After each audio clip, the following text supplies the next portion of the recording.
Like most states, we've been working to push out educational efforts.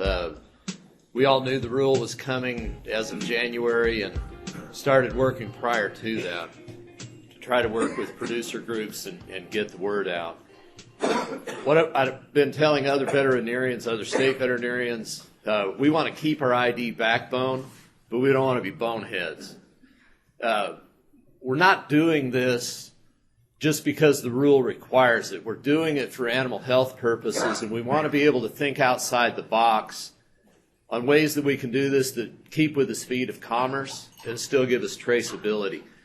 There's a lot of tools that are coming I think are exciting and should be of a lot of benefit to us. We've met with accredited veterinarians. We've put out a number of brochures, flyers, other information to them. We've had an opportunity to meet with our cattlemen, our Livestock Association, Dairy Council, Colorado Livestock Market Association. We've had our small team of local VMO, Dr. Heckendorf, Sarah Hola, have been out to a number of our markets, and our goal is to close the loop on that.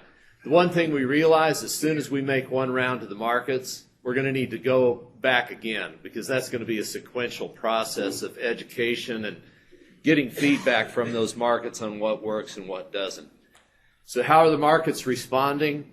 This is in the Fence Post magazine. It's a ad that the livestock market ran on their own, and it just talked about tagging of dairy calves. So I appreciate what they were doing. They're putting out information to producers to let them know that those calves have to be tagged if they're going to move interstate for dairy. And obviously, they don't want to be in the tagging business, and they're just trying to keep a bottleneck from being created. So I thought we appreciated that. Our Colorado Cattlemen's Association, in a email release to all their producers, and then later in their monthly magazine, put this article out. What I appreciate what they did, they're not putting bright tags out here. They went around to all 60-some affiliates in the state, and they had one producer who had voiced an interest in bright tags. The majority of the producers already ID their cattle for production reasons, and their interest is one tag for all purposes. So I think that in most part they'll probably go with visual 840. I think some of them may go with RFID tags if they're doing age and source verification. We've been working on our electronic certificate of veterinary inspection, and this is our effort with Kansas. I'll talk a little bit about how many states that's been exported to as well. Obviously, the benefit of this is it's searchable information.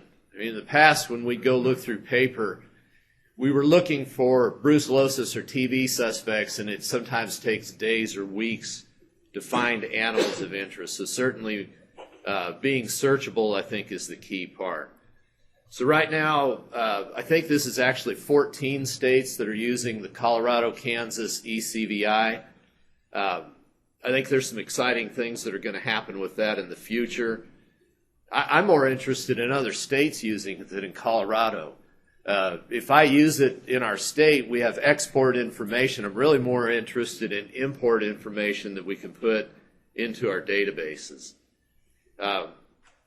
I think there's some new developments that'll be out soon. One that we're real excited about is what the Foreign Animal Disease group out of Texas A&M is doing, and they're working on an iPad app.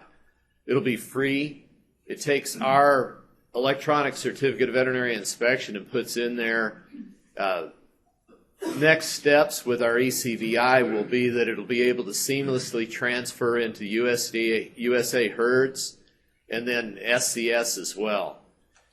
Once that database or that scheme of transfer of information takes place, I think fairly quickly they'll be able to transfer that into other state databases also. We've shown this to our producers so they can get an idea.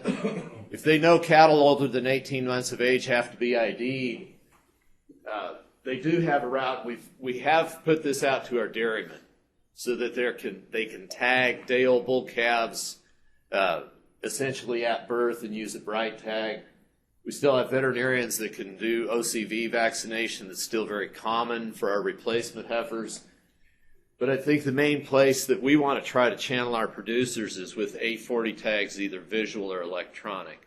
I think one important part of this for states, we went through a process, and Neil, I think it's consummated, where we have the ability for producers to contact manufacturers or tag distributors and get 840 tags. If you're a state and you haven't done this, you need to, I think. If you have a producer that knows they can get 840 tags and they call up a manufacturer and they can't get, if they have a PIN, they can already order tags. But if you're working on a state-based premise identification system and those state IDs aren't in the AIN database, then it's not going to click. And I want to make sure our producers, if they want those tags, are able to get them. It took us a bit to get that information transferred.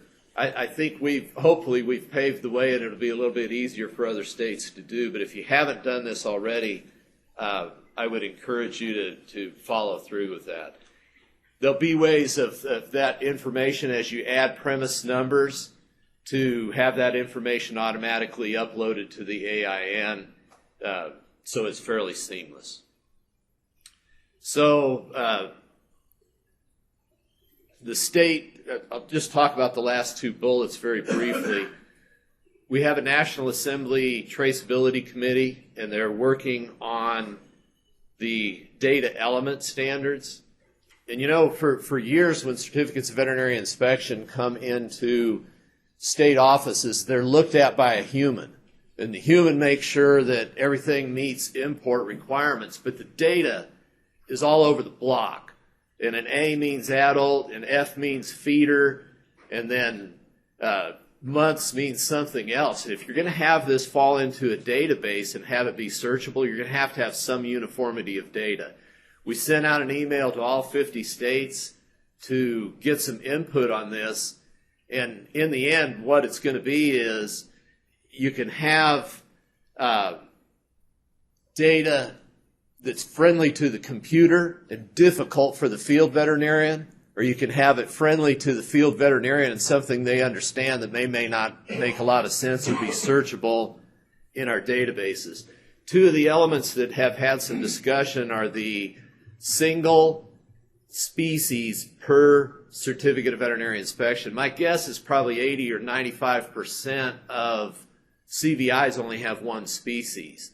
But if they're going to fairs, shows, exhibitions, and such, there may be a number of different species on one certificate. I guess in a lot of this stuff, I understand why it's important, and I'll leave it to the people to crunch all this out and figure it out. Frankly, I don't care a whole lot. We'll figure out some balance in between. I've given this to Bill Brown in Kansas to try to figure out something that'll make sense.